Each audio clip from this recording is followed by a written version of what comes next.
At 24 years, Emmanuel married Miriam, his secondary school sweetheart. They had big dreams, a modest home, and the hope of building a family. Everyone around them expected that they'd soon be chasing after toddlers and filling their house with laughter. But as months turned into years, the silence in their home was heavy. They had no children. The first year passed, then the second. By the third year, questions from family and friends grew uncomfortable. When are we going to hear good news, they'd ask. Each time, Emmanuel forced a smile and said, in God's time. But the waiting weighed on him and Miriam. Doctors offered little hope, and their faith was tested.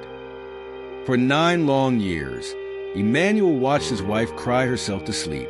They prayed, they fasted, and they even considered adoption. But something inside them told them to wait just a little longer. And then, on a day they had almost given up, Miriam found out she was pregnant. The joy that filled their home was beyond words. Emmanuel was over the moon. He couldn't believe that after nearly a decade, their miracle had finally arrived. When their daughter, Hannah, was born, they knew the wait had been worth it. She was their precious gift, and they doted on her every step of the way.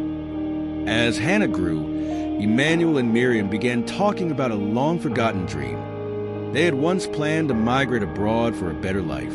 Back when Hannah was little, they thought of starting fresh in another country. But the timing was always wrong, and money was tight. Still, they kept the dream alive, even if only in the back of their minds. Years passed quickly. Hannah was smart, just like her mother, and soon she was ready for university. That's when Miriam dropped a bombshell. Emmanuel, she said in one evening, I want Hannah to study abroad. Emmanuel looked up from his dinner, caught off guard. Study abroad? We don't have that kind of money, Miriam.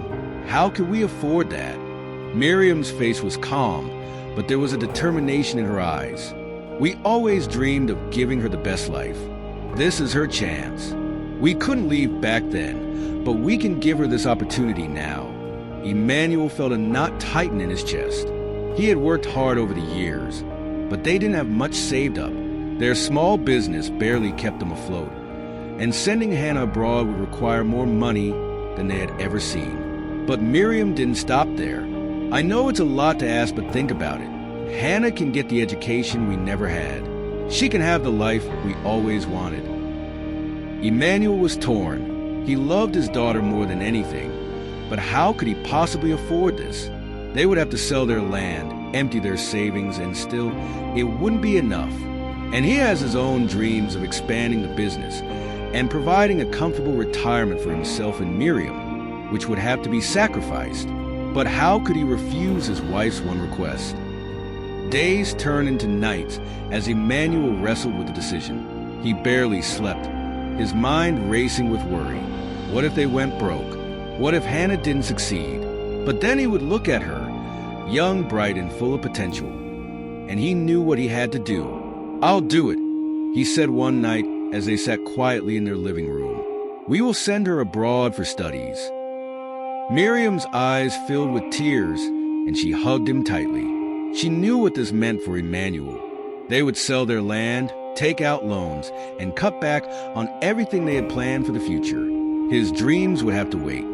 The day Hannah left for the airport, Emmanuel's heart felt heavy, but also full. As he watched her cross the departure gate, he whispered, "For you, Hannah. Everything is for you." Months turned into years.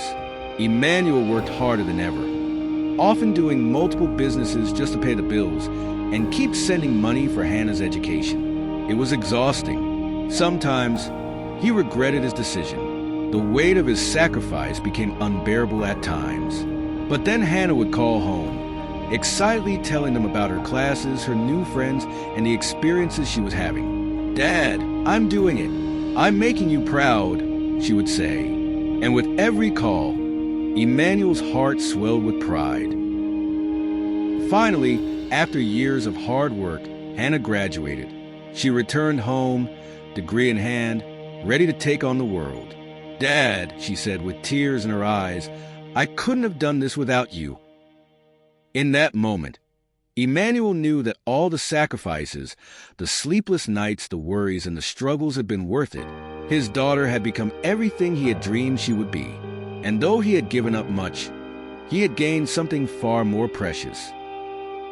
His story is one of struggle, hope, and perseverance. It is a reminder that even in the face of adversity, we must hold on to our dreams, even if we pass them on to the next generation. Because in the end, what matters most isn't what we achieve for ourselves, but what we make possible for those that we love.